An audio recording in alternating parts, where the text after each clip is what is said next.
안녕하세요 여러분. 100.7MHz 마포 FM에서 금요일 퇴근길을 함께하는 에코살롱입니다. 에코살롱은 문화 컨텐츠 속에 숨어있는 다양한 환경 이슈를 4인 4색의 시선으로 재미있게 풀어나가는 시간입니다. 마포구 서대문구 지역이 아니시라면 마포 FM 어플리케이션 CR을 검색해서 다운로드하시면 앱에서도 들으실 수 있습니다. 오늘의 사회를 맡은 저는 휴가 기간 동안에 중독 영화와 책에 완전히 꽂혀버린 벌똥입니다. 저는 평생 떨어질 일 없던 입맛이 떨어지고 있는 김라마입니다. 집 나간 입맛 좀 찾아주세요. 안녕하세요. 지콕 is my life. 집에서 뒹굴거리기를 너무나 좋아하는 올리브입니다. 낮보다 밤에 살아나는 함드릴입니다. 반갑습니다. 새벽의 저주 생각나. 지금 눈이 굉장히 맑아지고 있어요. 점점 12시에 가까워지면서. 그럼 다들 반대네요. 다 약간 야행성이신가요? 예. 저도 그때 아침보다는 라마님도 그랬던 것 저녁이. 같아요. 아니, 저만. 그래서 이제 10시 넘어가면 저 약간 목소리도 작아지고 약간 네.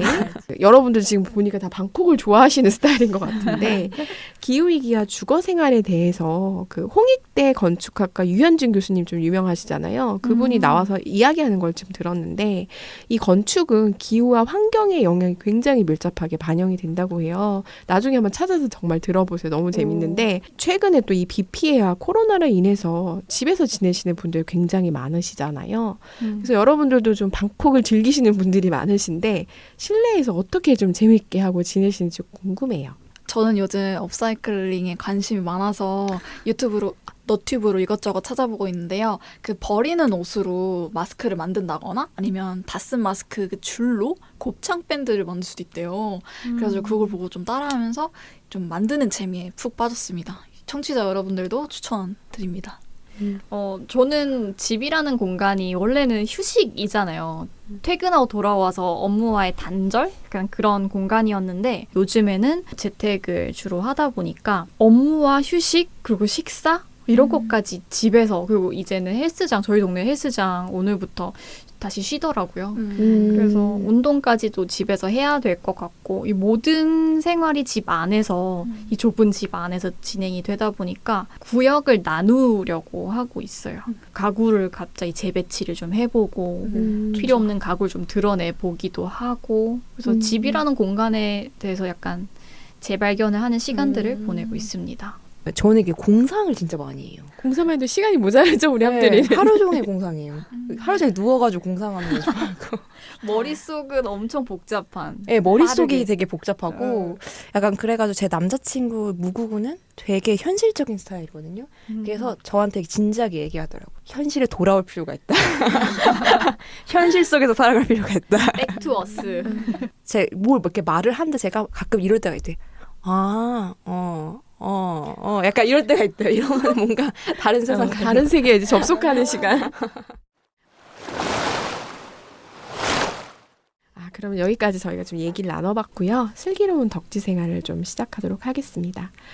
지난주에는 저희가 좀 대략적인 줄거리 소개와 함께 낯선 나라 레바논에 대한 이야기를 좀 했어요. 이번 주에는 좀 기후위기와 난민의 중심을 두고 얘기를 좀 해보려고 합니다. 이 가버나움이라는 영화를 그렇게 아주 유명한 영화는 아니기 때문에 모르시는 분들이 계실 것 같아갖고 아주 간략하게 소개를 좀 해드릴게요. 영화의 배경은 중동의 한 국가인 레바논에서 일어나는 일이고요.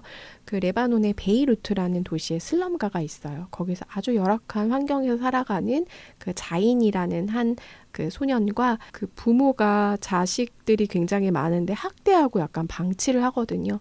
그런 와중에 그 아이가 집에서 가출을 합니다. 가출을 해서 만나는 사람들이 다른 나라에서 온 난민들도 있었고요. 또 이제 아동들을 학대하는 그런 어른들도 만나게 돼요. 그렇게 길에서 생활하면서 그 자인이 정말 처참한 그런 레바논의 현실을 많이 보여주고 있는데요. 근데 이 영화의 지금 핵심은 뭐냐면은 그 자인이 그 부모를 고소하는 그래서 거기서 법정에서 하는 그 진술이 나오는 그런 영화입니다. 그래서 왜 이 자인이 부모를 고소하기에까지 이르렀는지를 지금 보여주는 그런 영화였습니다. 그러면 저희가 1주차에 그 레바논 알기를 좀 했던 것처럼 이번에는 레바논에 국한된 게 아니라 난민에 대해서 좀 알아갔으면 좋겠어요. 여러분도 혹시 전 세계 지금 나라가 없는 사람들의 수가 어느 정도인지 아시나요? 전 세계 인구가 지금 대략 한 77억 정도라고 해요. 77억도 네, 그렇죠. 이게 해가 갈수록 늘어가는 것 같은데 5천만 명? 아니야. 위에입니다. 정답. 네, 9천만 명. 그 사이입니다. 8천만 명. 네, 대략 그 정도 7,950만 명이 2019년 기준 UNHCR에서 보고된 게 그 정도이고요. 사실은 영화에서 봤듯이 자인 같은 사람 출생 증명서가 없어요. 이들의 숫자는 파악이 아마 집계가 안 됐을 거예요. 그래서 아마 어떤 분들도 1억 명이라고 또 추산을 하기도 해요. 또 이제 얼마 전에 저희가 난민에 대해서 굉장히 한국 사람들은 생소했는데 2018년에 제주도에 대규모의 난민들이 왔었죠. 몇 명이 온지 혹시 기억하시나요? 300명? 네, 한 561명의 예멘 난민들이 아니죠. 예멘 사람들이 제주도에 이렇게 오게 됐어요. 그 어떻게 오게 되신 줄 아세요? 되게 신기하잖아요. 어떻게 예멘에서 직항도 없는데 어떻게 제주도로 왔을까? 또 그 배경이 좀 있습니다. 이분들이 사우디아라비아에서 노동을 하고 있었는데 여러 가지 이제 정치 경제적 문제로 거기서 다 100만 명의 그 이민자를 다 쫓아버려요. 이 사람들이 이제 오갈 데가 없으니까 여러 나라를 떠돌다가 결국 동남아시아 말레이시아가 이슬람 국가잖아요. 거기까지 오게 됐는데 제주도에 거의 직항이 있잖아요. 쿠알라룸푸. 근데 제주도가 관광객들을 많이 유치하려고 무비자 사증을 발급을 했어요. 그래서 이 정보를 입수하고 거대한 인원들이 이렇게 오게 된 배경이 있었습니다. 그러면 이제 마지막으로 유럽의 난민 수는 굉장히 많아요. 여러분들 상상을 초월할 정도인데 독일이 100만 명, 영국이 12만 명, 프랑스 34만 명 정도라고 하는데요. 그렇다면 한국이 인정한 난민의 수는 몇 명일까요? 아쉽게도 2020년 기준 난민 인정수는 1,052명에 그친다고 합니다. 0.4%라고 해요, 현재. 네. 그리고 그 난민 수용률은 세계 130위라고 합니다. 저희 OECD 지금 경제 규모로는 한 12 정도 하잖아요. 네. 그러니까 그런 걸 보면 참 국제사회의 구호를 좀 덜하는 그런 좀 부끄러운 모습이라고 할 수 있겠죠. 네. 저희가 이렇게 난민에 대해서 좀 살펴봤어요. 굉장히 좀 수치를 보니까 충격적이지 않으신가요? 네. 1000명이면 아니 하루에 코로나 시험하는 사람들만 해도 한 장소에서 시험하는 사람들만 해도 1000명이 되지 않나요? 근데 이게 지금 저희가 정말 이게 남의 나라 일이 레바논처럼 인구의 3분의 1이 난민이다. 아니면 유럽도 지금 심각하다. 이렇게 생각할 게 아닌 게 그 호주의 기후연구팀에서 발간한 보고서가 있는데요. 2050년이 지금과 같은 이제 탄소 배출량이 발생돼서 기후위기가 계속된다면은 기후 난민의 발생 수가 10억 명으로 추산을 한다고 합니다. 네. 10억 명. 네, 그 대부분의 나라들은 이제 동남아시아 해양 국가가 될 텐데요. 그 나라 사람들이 유럽으로 갈 수가 없겠죠. 네, 대한민국으로 아마 올 것입니다. 그리고 한국도 인천의 공항이라든지 남쪽은 그 해수면이 점점점 높아져서 침수될 거라는 이야기도 있잖아요. 네, 그래서 난민에 대해서 미래 이야기가 아니라는 걸 좀 얘기해보고 싶었어요. 영화에서도 보면 여기 각 나라의 그 난민으로도 인정받지 못한 불법 체류자들도 나오죠. 네, 에티오피아의 라힐, 시리아의 메이손, 이들이 정말 유럽행을 다 꿈꾸고 있는데요. 도대체 왜 이렇게 이 중동과 아프리카에서 난민들이 대규모로 발생하는 건가요? 혹시 좀 아시는 분 계세요? 종교 갈등도 대표적이잖아요. 그렇죠. 예, 종교에 의한 분쟁이 거긴 굉장히 많으니까. 근데 이런 걸 보면은 종교가 뭔지에 대해서 되게 의문을 품게 되는 거예요. 종교가 처음 생겨났던 게 약자에 대한 어떤 아픔을 공감하면서 시작을 했잖아요.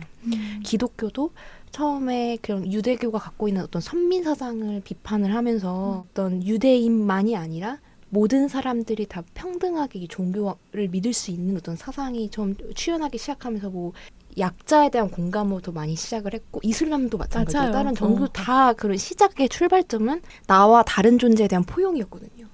근데 지금은 종교를 다른 사람을 증오하기 위한 배척하기 위한 수단으로 사용되는 게 참 안타깝더라고요. 저는 개인적으로 약간 모든 게 연결고리가 있을 것 같아요. 난민이 발생하는 이유가 먼저 맨 위로 올라가면은 사회 이데올로기가 있을 것 같아요. 민주주의를 믿냐 아니면 독재 정권이냐에 따라 또 다를 것 같고 또 밑으로 내려와서 독재 정권이면 부의 분배 방식은 어떻게 돼 있을 것이냐. 그로 인해서 환경도 지금 나빠지고 해수면이 상승하다 보니까 삶의 터전을 잃은 사람들은 점점점 소외될 수밖에 없는 그런 뭔가 연결고리가 있을 것 같다는 생각이 전 들더라고요.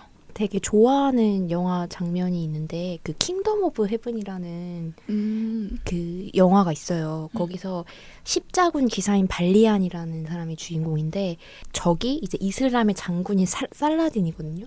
이 둘이의 어떤 대치가 이 영화의 어떤 줄거리인데 마지막에 이 발리안이 살라딘에게 예루살렘이 뭐냐고 이렇게 물어보거든요. 그런데 살라딘이 nothing, everything 이렇게 얘기를 하는 거예요. 그게 되게 딱 저한테 와닿으면서 우리가 지금 갖고 있는 종교, 민족, 국가, 이념이라고 생각하는 이런 많은 것들이 말 그대로 nothing 혹은 everything인 거예요. 그런 게 되게 많이 와닿더라고요.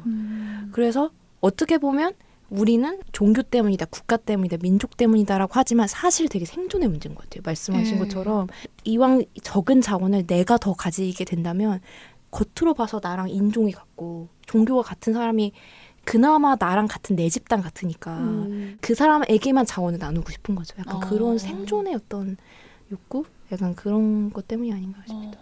이제 난민 같은 경우에는 종교나 정치적인 성향 혹은 이제 내가 원치 않지만 집을 잃었을 경우에 그런 경우에 이제 발생하는 거기 때문에 좀 안타까운 게 사람이 태어날 때 부모를 정해서 태어나지 않는 것처럼 나라도 내가 원해서 정하는 게 아니잖아요. 내가 이곳에 태어났는데 잘하고 공부를 하다 보니 이곳의 신념, 이 나라의 신념과 나의 신념이 너무 달라. 그러면 나는 이 신념을 받아들이지 않을 자유가 있고 그것 때문에 이제 난민을 신청을 하고 다른 나라로 가게 되는 거겠죠. 자의지로 난민이 되는 경우도 있고 기후난민, 우리가 오늘 계속 이야기하게 될 기후난민의 경우에는 자의지가 아닌 어쩔 수 없이 난민이 된 경우겠죠. 그래서 얘기를 하다 보니 생각이 났는데 제가 난민이라는 거에 대한 이제 어렴풋이 첫 기억이 영화 터미널 보셨어요? 톰 행크스 나오는? 안 봤는데 설명해 주시겠어요? 좀? 아 그래요? 네.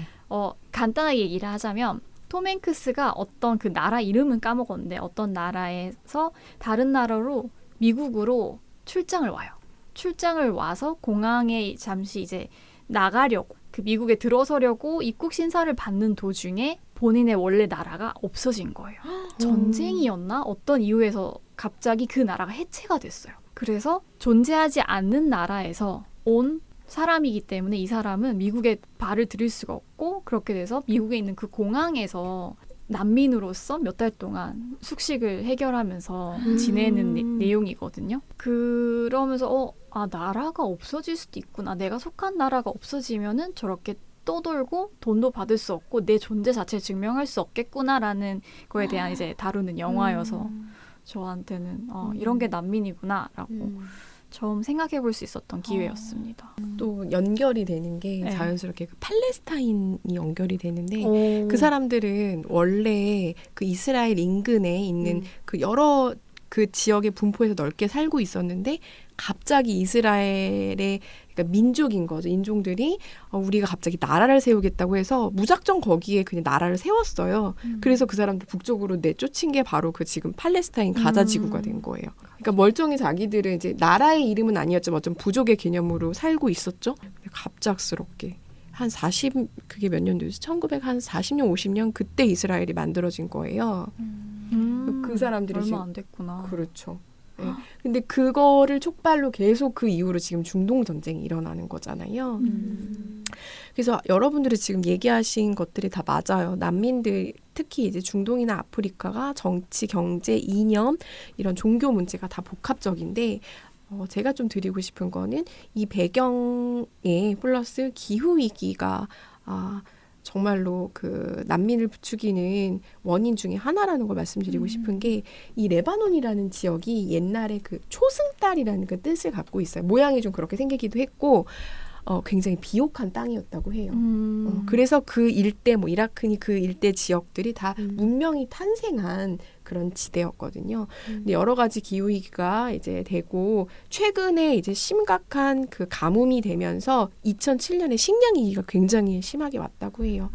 그런 데다 이제 실업난이 오고 튀니지에서 민주화 운동에 이제 불씨가 붙기 시작한 게 그 인근 지역이 대부분이 다 몇십 년 동안 독재 정권을 하고 있었어요.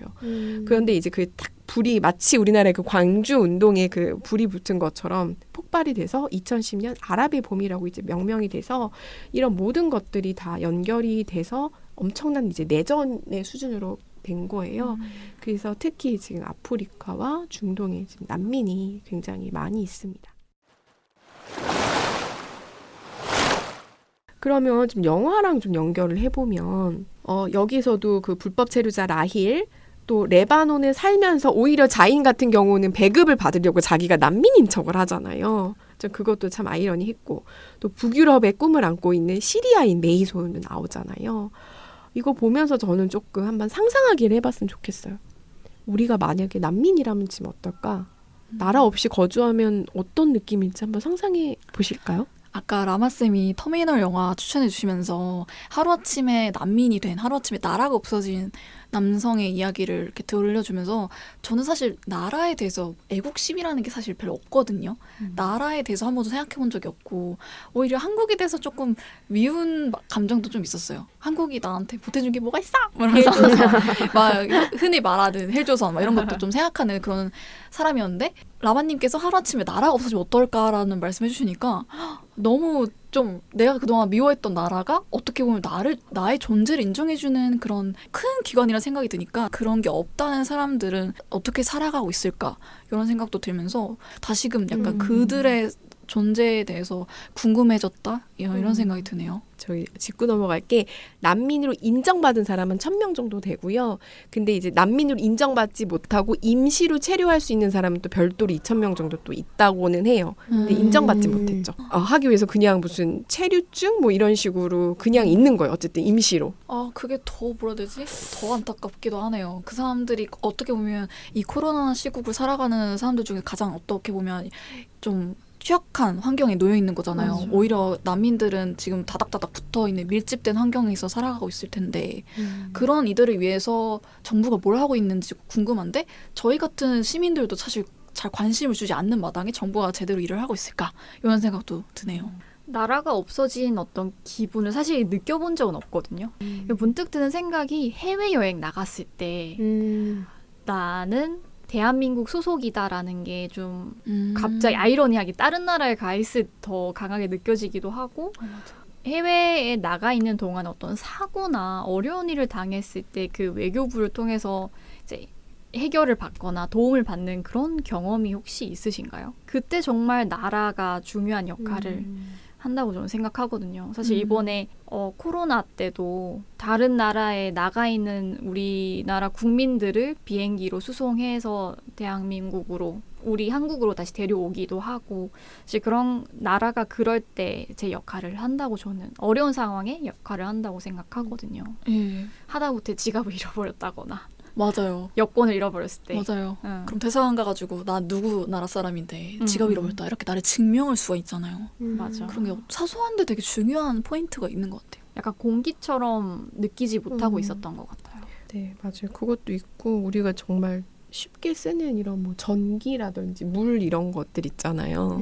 이런 거 우리가 뭐 없을까 봐 고민하고 걱정하고 이러지 않잖아요. 대중교통, 그렇죠. 맞네. 시설 인프라. 이런 것들요. 인프라. 그리고 또 그 화장실 어디 가나 우리는 화장실에 휴지 있고 손 씻을 수 있잖아요. 이런 게 너무 기본인데 사실은 집에서도 물이 안 나오는 상황에 놓인 나라들이 굉장히 많죠. 가버나움에서도 보면은 그 라힐 집에서 자인이 물을 틀잖아요. 맞아요. 요나스한테 분유 타주려 물을 트는데 흙탕물이 나오다가 결국 끊겨버리는 그 장면 보면서 위생을 위한 어떤 시설들, 관계 시설을 구축하는 것도 정말 나라가 한 중요한 일 중에 하나인 것 같아요. 그 영화 사마에게라는 영화가 있어요. 이게 가버나움보다 더 생생한 그 내전을 겪는 사람들의 이야기를 담은 다큐거든요. 근데 제가 그 영화를 보면서 되게 궁금했던 게 하나 있었어요. 왜 사람들은 그렇게 위험한데도 목숨을 걸면서까지 그 지역에 남으렸을까? 되게 어려웠어요. 그 질문에 답하기까지. 근데 지금 생각해보면 벌떡님께서 질문해 주신 것과 일맥상통하는 것처럼 삶의 터전인 것 같아요. 거기가. 그러니까 내가 몇십 년 동안 읽어온 그런 내가 전기도 얻을 수 있고 물도 당당하게 내가 쓸 수 있는 나라잖아요. 나 자체로 증명될 수 있는 그런 공간이기 때문에 그런 삶의 터전이다 보니까 그래서 사람들이 그렇게 버티지 않았을까 그런 생각이 들면서 예, 영화 사마에게도 추천드립니다. 맞아요. 예. 그 영화에서 보면 그 사마의 엄마 이름이 누구죠? 와드. 그 와드가 이제 마지막에 좀 어쩔 수 없이 막 떠나기 네. 직전에 내 집, 내 꽃, 내 식물 막 이렇게 네. 얘기를 하잖아요. 근데 그것만 봐도 자기가 살고 있는 그 사람과 장소에 굉장히 애착을 갖고 있는데 맞아요. 좀 하루아침에 모든 게 폭격을 맞고 떠나라고 한다는 건 정말 참혹한 일인 것 같아요. 아, 그럼 저희가 이렇게 또 뭐 난민 이야기도 다뤄봤고 예멘 이야기를 다뤘는데요. 좀 여기에 대해서 얘기해 보려고 해요. 2018년에 예멘 난민들이 이제 대규모로 왔을 때 한국 사람들이 굉장히 좀 당황을 했죠. 이런 일이 처음이니까. 여기에 반대하는 사람들이 정말 많았어요. 그래서 청와대 그 청원에 70만 명이 이 난민을 수용하면 안 된다는 반대 서명 운동을 했습니다. 그래서 좀 물론 굉장히 낯설고 두려울 수 있을 것 같아요. 그런데 왜 이렇게 그 난민이랄지 아니면 유색 인종에 대해서 우리들은 그 의심과 불안을 느끼고 약간 혐오 발언과 차별을 서슴지 않을까 좀 궁금했거든요. 좀 어떻게 생각하시나요? 저는 난민에 대한 막연한 두려움이 있지 않았을까라고 생각해요. 사실 잘 모르는 대상에 대해서는 일단 두려움을 가지기 마련이잖아요. 당시에 제가 기억하기로는 온갖 유언비어와 카톡을 통해서 가짜 뉴스라던가 그런 이 사람들이 아닌데 이제 합성된 사진이었나? 아니 다른 사람의 사진? IS 사람들이 행했었던 잔인한 그런 사진들을 갖다 붙이면서 이 사람들이 지금 이렇게 한다. 독일에서 이런 사고들이 있었다라고 하면서 가짜 뉴스를 매우 많이 생성했었던 걸로 기억하거든요. 사실 조금 되게 낯설었어요. 그러니까 저는 그때 처음 알았고 우리나라에 이슬람을 믿는 사람들이 있다는 것도 그 뉴스를 통해서 알았고 그래서 되게 이제 막 알기 시작한 단계라 되게 낯설었고 근데 그렇게까지 차별과 혐오를 해야 될 정도로 그럴 여력이 있나? 그럴 여유가 있나? 그런 생각도 들었고 난민의 문제는 사실 먼 나라 이야기가 아니라 국제사회가 떠안고 있는 책임의 문제잖아요. 일자리를 뺏긴다는 생각보다는 그냥 그들이 한국에 살면서 이 받을 냉대와 차별이 좀 우선적으로 걱정됐던 것 같아요. 아직 사람들이 난민 문제에 대해 인식이 많지 않은 상황이잖아요. 그래서 가짜뉴스를 보면서 사실 가짜뉴스인지는 몰랐지만 그 뉴스를 보면서 그들을 먼저 좀 걱정했던 것 같아요. 저는 낯설긴 하지만. 약간 사람의 본능인 것 같아요. 나랑 다른 존재를 일단 약간 경계하고 보는 것? 아, 근데 다른데 백인들 같은 경우는 너무 다르잖아요. 오히려 색깔별에서는 더 다를 수도 있고 언어도 다 다르고 하는데 되게 환대하지 않나요? 약간 맞아요. 동일시하는 거 아닐까요? 내가 저런 존재가 되고 싶다. 되고 싶다. 한번 분석해봤습니다. 네. 그래서 아무튼 참 매우 낯선 거니까 저희가 좀 계속 관심을 가져보면서 왜 그럴지 질문하면 좋을 것 같아요. 그러면 지금까지 저희가 좀 난민에 대해서 이야기를 했는데요. 잠시 쉬었다 돌아오겠습니다. 슬기로운 덕질 생활 계속 이어나가겠습니다. 난민에 대한 이야기를 지금 계속 하고 있는데요.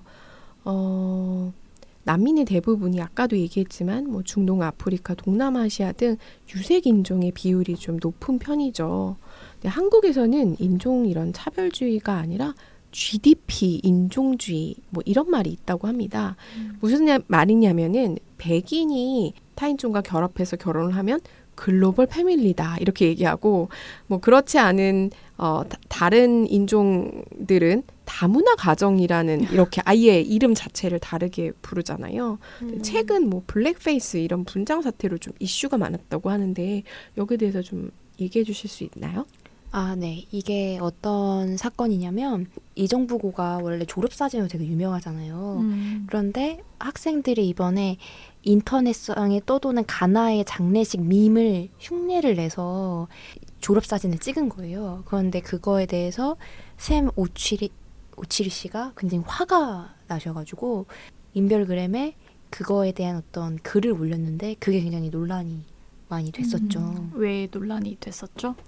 블랙페이스 자체가 이제 굉장히 해외에서는 인종차별의 어떤 상징과 같은 그런 것이거든요. 그러니까 어떤 백인 배우가 일부러 흑인인 것처럼 분장을 하고 나와서 약간 희화화하는, 약간 멍청하게 보이게 막 연기하고 희화화하고, 서구권이나 이런 해외에서는 이미 좀 약간 금기시된 그거를 이제 이정부고 학생들이 검게 분장을 하고서 피부를 졸업사진을 찍은 거죠. 그래서 그거에 대해서 굉장히 분노를 해서 샘 오치리 씨가 글을 올렸는데, 그거를 본 사람들이 일단 첫 번째로 그 샘 오치리 씨의 말이 막 너무 공격적이다 뭐 이런 식으로 말씀하시는 분도 있고, 너도 예전에 그런 눈을 찢는 것 같은 동양인 비하 행동하지 않았느냐, 그러니까 이러면서 불거진 사건이었죠. 저는 그 샘 오치리의 발언이 잘못됐다고 생각하지 않거든요. 그 발언을 한 어떤 잘못된 상황에 대해서 이거는 잘못된 거야 라고 얘기를 하고 분노를 한 사람의 과거 모든 행태와 그런 언사가 도덕적으로 완벽해야지만 그런 목소리를 낼 수 있는 것인가? 왜 그런 옳은 소리를 하는 사람들에 대해서 대중들이 혹은 일부 네티즌들이 그런 완벽한 도덕적 어떤 결함이 없는 도덕적 잣대를 들이미는지 저는 가끔 조금 이해가 안 되거든요. 이건 약간 환경적인 문제 이슈에도 마찬가지로 할 수 있거든요. 이제 환경적으로 좀 이제 변화가 필요하다, 기후 위기를 알리거나 그런 꼭 필요한 목소리를 내는 이제 선한 영향력을 하는 그런 사람들한테도 야 너는 요트 타잖아, 너 고기 좋아하잖아, 그런 얘기 좀 감정적으로 됐는데 더 약간 릴렉스하고 네 저는 그렇게 그런 잣대를 들이미는 게 좀 옳지 않다고 생각이 들었어요.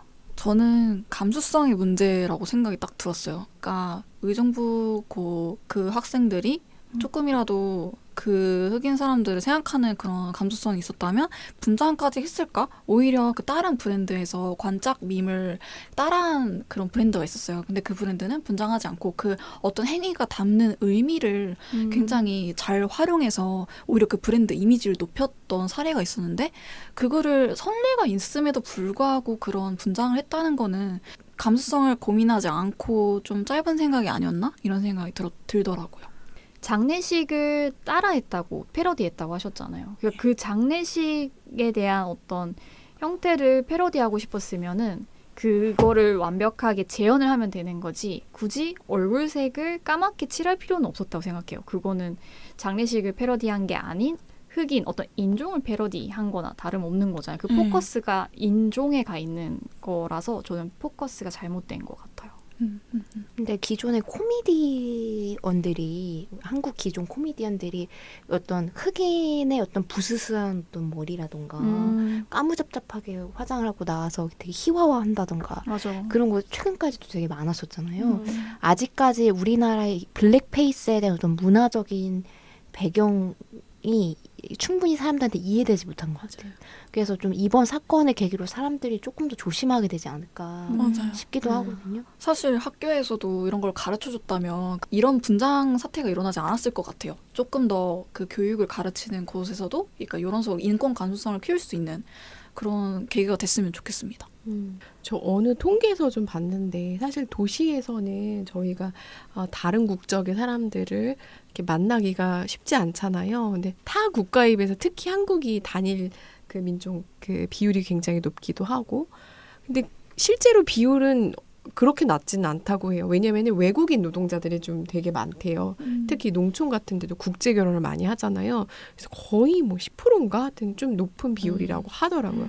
근데 실제로 우리가 그들을 만날 기회가 굉장히 적은 거죠. 예. 그래서 그런 뭐 그 인종에 대한 감수성이 굉장히 적은 것 같고 교육의 기회도 좀 적었던 것 같은데요.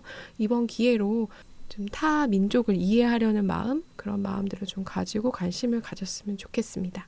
그리고 저는 개인적으로 인종과 민족이라는 개념 자체에 대해서도 생각을 해보게 되더라고요. 사실 인종도 옛날에 제국주의 시대 때 좀 만들어진 개념? 왜냐면은 그 예를 들어서 흑인 노예들을 아프리카에 데려와서 노동력 착취를 했어야 됐었잖아요. 그러니까 그거에 대한 원인을 찾다 보니까 이런 인종이란 개념, 인종주의 개념도 막 만들고 그랬었던 건데, 다 거기서 조금 약간 산물처럼 인종이 지금까지도 뭐 내려오고 있는데, 사실 인종이나 민족도 어느 순간 생긴 개념일 수도 있다는 거. 그래서 그런 어떤 옛날에 만들어진 어떤 인간이 만든 어떤 개념에 어떤 의존해서 또 다른 사람 편견에 갇혀서 이게 해석하는 거에 대해서 굉장히 조심해야 되는 것 같아요. 그 GDP 아까 인종주의란 말이 있는데 이게 좀 되게 맞는 것 같아요. 왜냐면 실질적으로 보면은 그 백인의 이 주도하는 그 서구 국가들이 그 경제력이 있기 때문에 거기서 나오는 파워가 있잖아요. 그 사람이 어떤 이런 경제력과 권력에 좀 굉장히 이렇게 휩쓸리는 좀 경향이 있는 것 같은데요. 네, 아무쪼록 저희가 좀 또 이렇게 그 블랙페이스 분장 사태가 국내에서도 있었고 또 미국에서는 그 블랙 matters 뭐 이런 또 사태가 있었잖아요. 그래서 네. 좀 이런 이야기를 좀 해보았습니다. 그러면 저희가 잠시 쉬었다가 좀 슬기로운 덕질 생활 다시 이어나가겠습니다. 여러분은 지금 100.7MHz 마포 FM 에코살롱을 듣고 계십니다. 지금 에코살롱은 영화 가버나움에 대해서 이야기하고 있습니다. 지금까지 난민에 대해 조금 이야기하는 시간을 가졌다면 본격적으로 저희가 환경과 관련된 환경 난민에 대해 좀 이야기해보는 시간을 가져보려고 해요. 어떤 분들은 이 환경 난민이라는 단어 자체가 굉장히 낯설 수도 있는데요. 최근에 이 난민 발생의 많은 이유 중에 하나가 정치 종교 문제가 아니라 기후 위기라고 보는 그 전문가들이 꽤 있더라고요. 그래서 요 기후 난민 또는 환경 난민이라고 이야기하는 것들을 조금 이야기해 주실 수 있을까요? 네, 제가 기후난민에 대해서 조금 말씀드리도록 하겠습니다. 지구상 첫 기후난민이 어느 나라에서 나왔는지 혹시 아시나요? 방글라데시일 것 같기도 하고. 태평양의 어떤 섬나라일 것 같죠. 괌밖에 몰라가지고. 태평양에 있는 섬, 사실 저도 이 기사를 통해서 처음 알게 되었는데 키리바시라고 하는 태평양의 정말 작은 섬이라고 해요.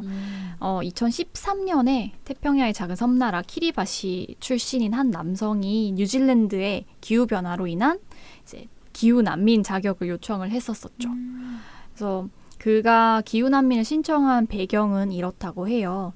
기후변화로 인한 만조가 빈번하게 발생하면서 자신이 키우던 작물들이 계속 죽는 거예요.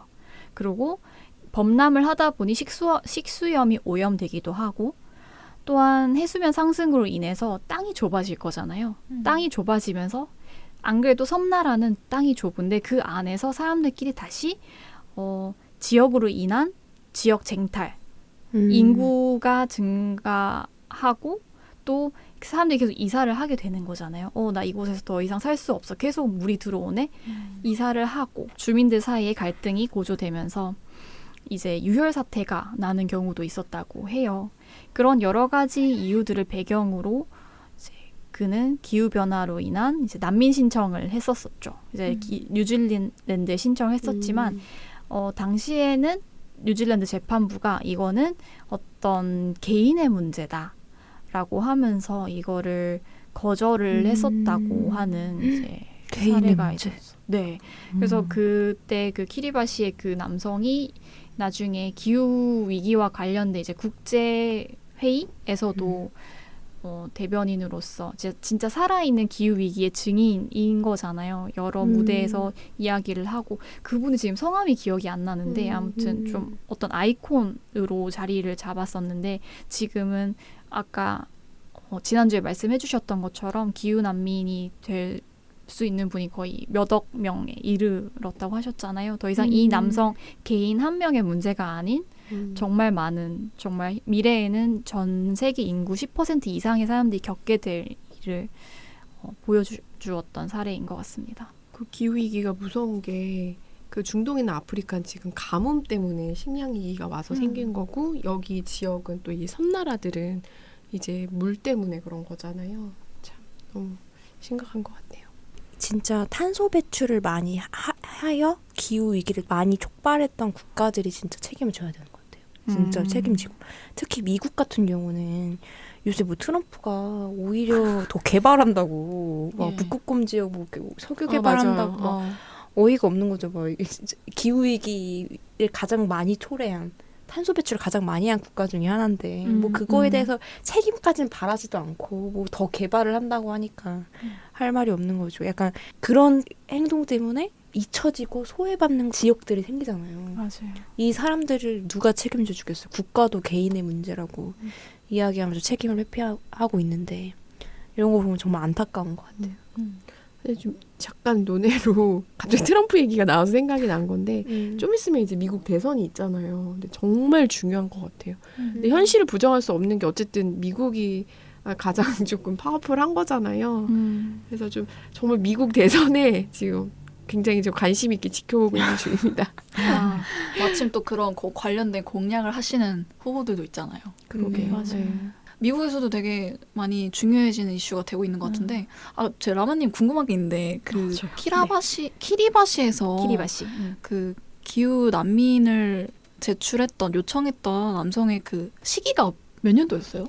2013년이요. 2013년. 7년 전. 7년 전, 7년밖에 안 됐는데 그때는 개인의 문제라고 했다는 게 그러니까. 왜냐면은 이 시리아 내전이 가버나움인가 영화 사마에게도 나왔지만 2016년에 내전이 일어나서 난민이 발생한 걸로 아는데 단지 3년 차이로 국제사회에서 이런 난민의 문제가 대두됐던 게 3년 전에는 그러니까. 거부를 당했다는 사실이 좀 충격적이네요. 지금은 수많은 연구 결과도 나오고 있는 상황이고. 갑자기 뭐 재난 영화 같은 거 보면은 항상 전문가들이 막 얘기하는데도 안 듣잖아요. 정부 결정관자들이 맞아요. 뭐 안 듣고 마지막에 막 탁상공론. 막 당황하면서 그렇게 하게 막 이러면서 이게 마지막 때도 승낙하잖아요.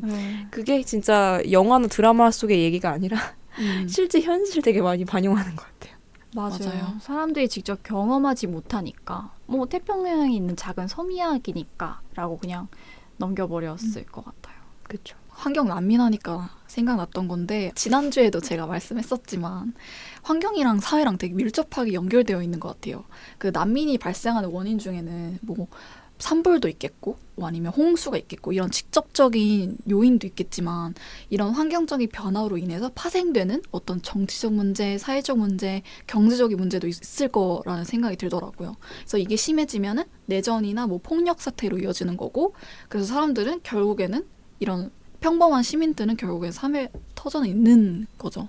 맞아요. 아무튼 저희가 이렇게 이 가버나움이란 영화를 통해서 뭐 중동이나 이런 나라도 알게 됐고 레바논이란 나라도 알게 됐고 또 이런 난민을 알게 됐고 이게 기후위기와 정말 밀접하게 연결되었다는 거를 좀 알게 되었던 것 같아요. 그 1.5도의 임계점을 정말 지킬 시간이 8년도 남지 않았다고 과학자들은 7년 8개월인가 이렇게 얘기하더라고요. 제가 좀 늘려서 8년이라고 얘기한 거예요.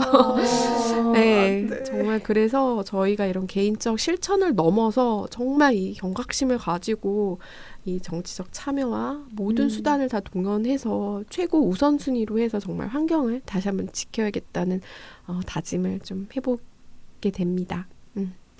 그러면 슬기로운 덕질 생활은 여기서 좀 마무리하고요. 잠시 후에 저희의 마지막 코너 에코 서머리로 돌아오겠습니다. 여러분은 지금 100.7MHz 마포 FM 에코살롱을 듣고 계십니다. 이제 오늘의 마지막 코너 에코 서머리만을 남겨두고 있는데요. 먼저 각자의 한 줄 평부터 들어볼게요. 가버나움 다들 어떠셨나요? 네, 저 먼저 하면 천국은 누구의 마음속에나 있다. 무수한 비극에도 불구하고 삶을 사랑하는 사람의 마음속에 약간 이렇게 말을 하고 싶어요. 그래서 제가 영화 속에서 봤던 그 아이들, 그 거리의 사람들, 그리고 저희 마음속에서도 천국에 깃들기를 바라면서 한 줄 평 마무리하겠습니다. 감동이야. 저의 김라마의 한 줄 평은 영화 속에서 자인이 이렇게 얘기해요. 저는 정말 좋은 사람이 되고 싶었단 말이에요. 살인 미수로 교도소에 들어가 있는 자인이 한 얘기인데 자인은 충분히 좋은 사람이었어요. 이미 좋은 사람이 되었고 다만 환경이 나빴던 거였다고 얘기를 해주고 싶었습니다. 지금도 남아있을 많은 자인들에게 하고 싶은 말입니다. 눈물. 네, 올리브의 한 줄 평은 우리는 모두 안전할 권리가 있다입니다. 모두가 코로나라는 재난을 겪고 있지만 모두에게 같은 수준으로 재난이 적용되고 있지는 않은 것 같아요. 우리는 지금 이 자리에서 적당한 거리를 두며 녹음을 하고 있지만 반대로 누군가는 이동권을 보장받지 못한 채 소외되고 있습니다. 우리 모두가 안전해졌으면 하는 바람으로 한 줄평 남깁니다. 오늘 이 한 줄평 다들 왜 이러시나요? 한 줄평 힘 줬어. 정말. 네. 굉장히 가버나움으로 네. 저는 이번에 이 가버나움을 준비하면서 책들을 좀 몇 권 읽었는데요. 어떤 이웃이라는 또 난민 관련 책을 읽었어요. 그 중에 문장인데 혐오의 말로 우리와 그들, 정상과 비정상, 난민과 국민을 계속 가르다 보면 우리가 사는 세상은 계속 좁아질 뿐이고 어떤 문제도 해결할 수 없을 것입니다. 라고 한 줄평을 마무리 짓겠습니다. 네, 그러면 이제 에코살롱 아시지만 여기서 마무리하도록 하겠습니다. 저는 진행을 맡은 벌동, 팜디릴 김라마 올리브였습니다. 네, 청취자 여러분 건강한 한 주 보내세요. 안녕. 안녕.